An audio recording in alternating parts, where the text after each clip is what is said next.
Today we are going to study the second other subtopic, that is caste in the present. So let's start. Movements to organize the lower classes took place even before the nationalist movements. So the protests, the movements to help the people of the lower caste, the untouchables, began even before the movement for sovereignty of the nation, movement for making the freedom free from any foreign control. People from the upper caste as well as members of the lower caste took part in these movements. M.K. Gandhi and Ambedkar practiced protests against untouchability from the 1920s.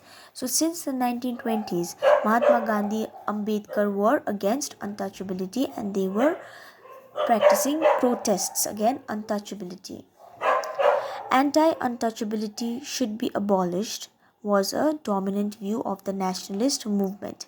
They viewed caste as a social evil. So when the nationalist movement began, one of their main point of view, one of their main thing to protest about was untouchability. So they were against untouchability. Untouchability here means not like a taboo, that you should not touch the people of the lower class, you should not sit and eat with them or make them a part of any of your social activities or your day-to-day life. Mahatma Gandhi worked for the upliftment of the lower castes, advocated for the abolition of untouchability. So Mahatma Gandhi, he worked for helping the lower caste, okay, for uplifting them from their low status, and he also helped, or he also protested regarding untouchability. He was against untouchability and he worked to abolish it. Abolish means to remove it, okay, to cancel it. But he also assured the upper castes that their land owning rights will be secured. Like we had mentioned earlier, that the upper caste people, they had got legal rights to land, they had become the landowners. But Mahatma Gandhi, he even made the upper caste sure that they will not be losing their right to ownership of land.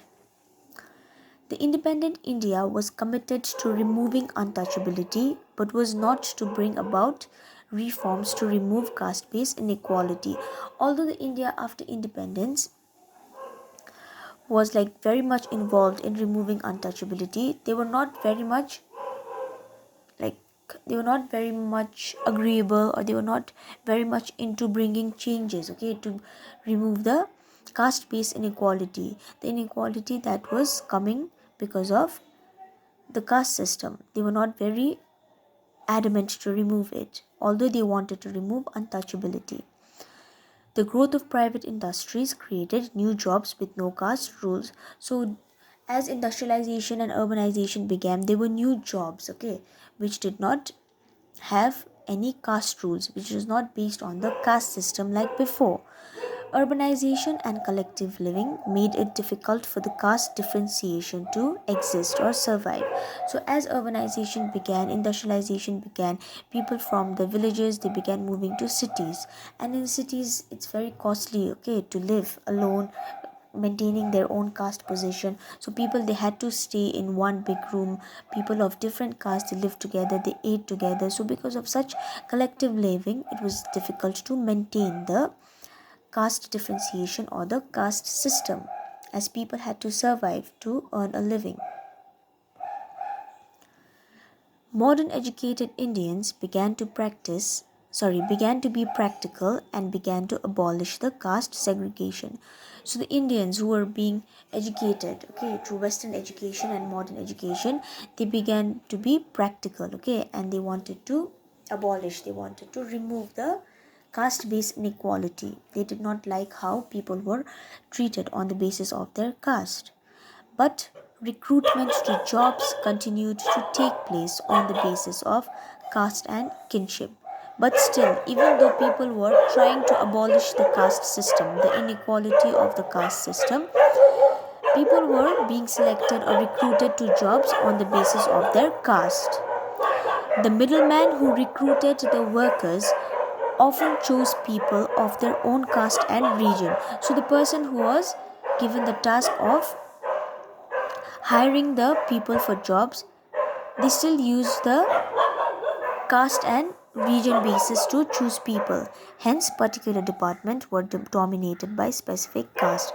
This middleman made sure that people of his own caste or people of his own region were being recruited in a particular job. So that job was dominated by the people of his particular caste. Hatred and dislike against the untouchables was still strong in the city, but not as much extreme as in the villages. This is self-explanatory. In the city, although there was untouchability, but it was not as strong as in the villages. Because urbanization, there is collective living, there is people of different castes working together, so it is not very much easy to maintain the caste differentiation. Caste system remained the strongest in the domestic spheres. It was in the very lower level of living, that is the domestic, that is in your house, that caste system was still very much prevalent. Endogamy was still prevalent despite urbanization and modernization. Endogamy, as I told you, that is marrying within one's own caste, was very much prevalent. Intercaste marriages have begun to take place, but more between people of the same economic status. That is, people of different upper caste may marry. That is, so although intercaste marriages is taking place, but it is taking place between people having same economic status, of people of different upper caste. Okay, two people of different upper caste marrying together, that is okay, that is intercaste. That type of intercaste marriage is prevalent, whereas marriage between a person of upper caste and another of lower caste is not very common. It is not still not common that people of a higher caste and lower caste is marrying, although intercaste marriage is taking place.